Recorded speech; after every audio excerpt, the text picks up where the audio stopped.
to Love, Kim Chiu at Gerald Anderson. Tuluyan na nga bang naghiwalay dahil kay Bea Alonzo ang sitwasyon. Isang pagtitinginang sinubaybayan ng buong bayan mula sa simula. Ngayon, tuluyan na nga bang magtatapos? Kim Chiu at Gerald Anderson, hiwalay na nga ba? Mula sa kanilang kakaibang chemistry on-screen, naging saksi ang lahat sa pag-usbong ng espesyal na pagtitinginan ni na Kim at Gerald hanggang sa tunay na buhay. Mula sa pag-amin nilang MU na sila, lahat umaasang magtatagal ang real and real-life partnership ng dalawa. Sa kabila ng matitinding intrigang pilit silang pinaghihiwalay, kaya nang pumutok ang panibagong balitang di umano, hiwalay na sina Kim at Gerald. Marami ang kaagad na bahala at ang pangalang naiipit ngayon sa kontrobersiyang ito, si Bea Alonzo. Okay, this is a sample reading. Tatanong natin kung talagang sinasagot ng tarot card ang ating mga katanungan. Let us find out the deeper reasons behind the breakup of Kim Chiu and Gerald Anderson. Kung makikita nyo kanina nang nilatag ko yung barahan, may isang barahan na nakabukas na, which is the Six of Pentacle reverse. Obviously, baga ito yung pinaka-obvious na reason kung bakit sila nag-iwalay, kung bakit nag-iwalay yung love team nila. Okay, the first two cards that I draw was the Four of Cups and the Emperor reverse. Represents their relationship as a whole, while the rest of the card, ito yung nagbibigay ng kasagutan sa ating tanong.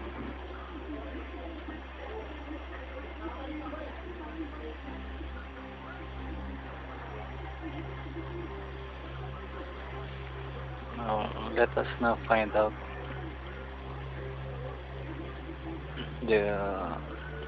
let's interpret the cards that represent their relationship.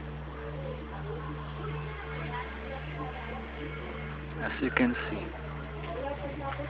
sa Four of Cups, ang pinapakita lang ng card na to ay yung Two of Cups, dalawang cups. Ang ibig sabihin lang yan, ang pinapakita nila sa public ay yung loving pace of relationship, dahil ang Two of Cups represents, denotes loving pace of relationship. It also denotes love and affection. It also represents a harmonious and perfect relationship.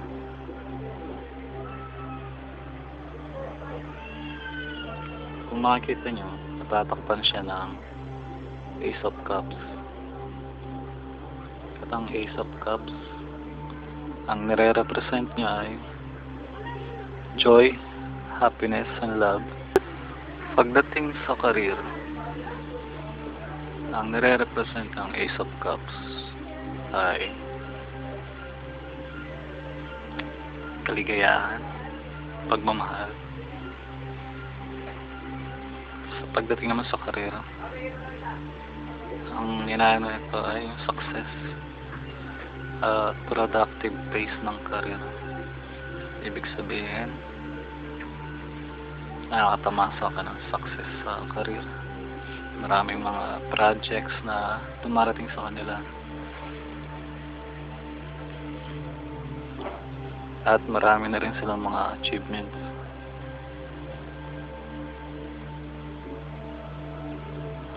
Yun ang tumatakip o nagkukubli sa totoong nararamdaman nila sa relationship, which is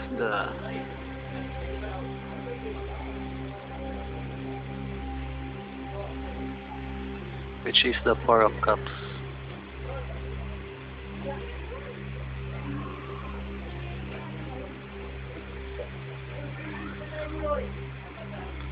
At ang ibig sabihin ng Four of Cups ay dissatisfaction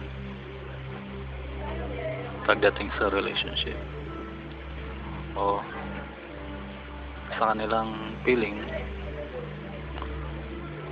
ay hindi nila naabot yung na-expect nilang klase ng relationship.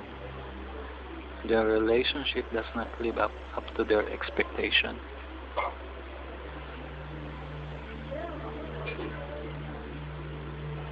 And there is a feeling of stagnation and boredom. At ang isa pang card na nagre-represent sa relationship nila ay ang Emperor Reverse, which means that wala sa control nila ang kanilang relationship. Kumbaga, mayroon pa mga impluwensyang tao na nasa likod nila. At ang isa pang ibig sabihin ng Emperor Reverse is lack of commitment. Maaaring iniisip niya na parte lang to ng trabaho. Kaya hindi siyang gaano nakapokus sa relationship. Hindi siya nakapokus, hindi siya committed.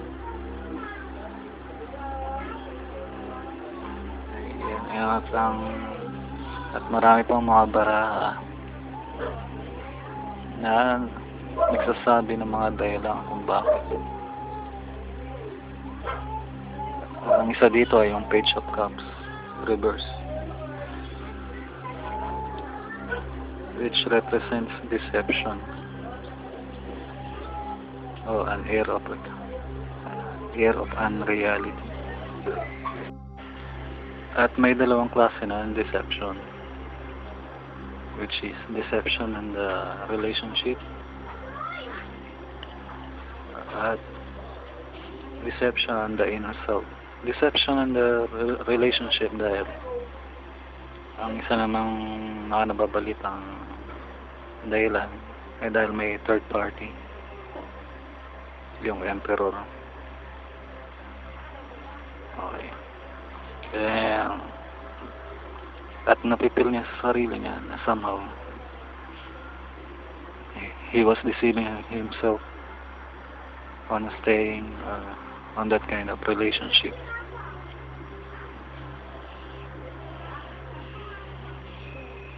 Then we go to the obvious reason, yung baraha na nakabukas kanina, which is the Six of Pentacles Reverse. Ang dinedenote nito ay financial loss. Financial loss in the sense na maaaring yung mga kinita nila sa mga previous na project nila ay hindi kasing laki ng mga nakaraan. There is a slight difference. So medyo konti lang yung kinita nila. Tapos ang iba pa, card na nagsasabi ng mga dahilan ay yung card of Temperance Reverse.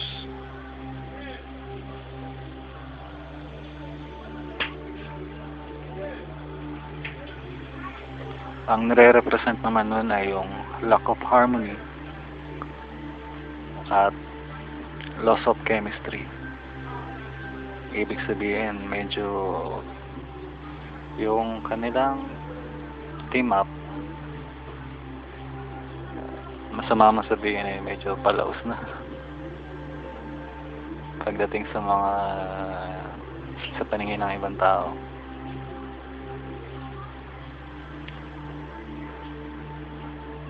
Dahil sa marami kasing naglalabas ng mga panibagong love team.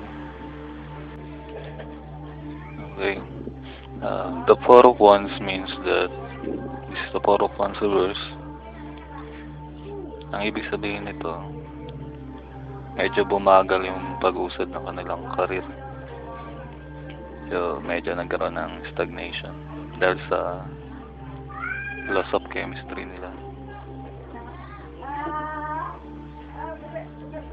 Dagdagan pa ng medyo pagbaba ng kita nila ng kanilang team up. At meron din mga tension represented by Five of Wands reverse. Kasi alam naman natin na napabalita na yung mga death threats sa pamilya nila. Okay, itong tension na to ang naging dahilan ng confusion sa pag-iisip ni Gerald, which he is represented by the Magician, and the Ace of Swords reverse represent confused thoughts.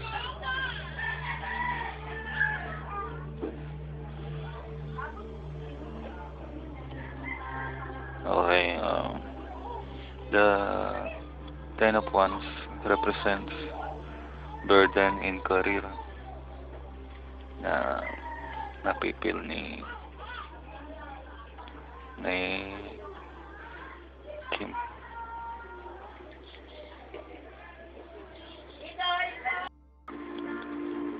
Okay, so there is multitude of reason why they break up. Yung deception, loss of chemistry, delay in advancement in career, then pagbaba ng kita, career burden, mabigat na pasanin pagdating sa career, at yung tension. So, kaya itong mga to yung dahilan kung bakit nagpagulo sa mga isipan nila. Gerald is represented by the Magician, and Kim was represented by the Queen of Wands reverse. Queen of Wands reverse means that medyo nararamdaman niya na medyo unstable yung kanyang career, instability. Samantalang si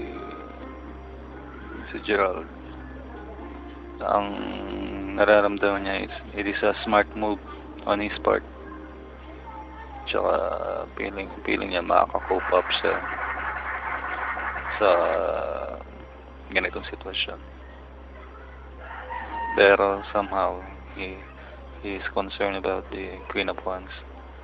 Nakikita dahil nakatingin siya dito.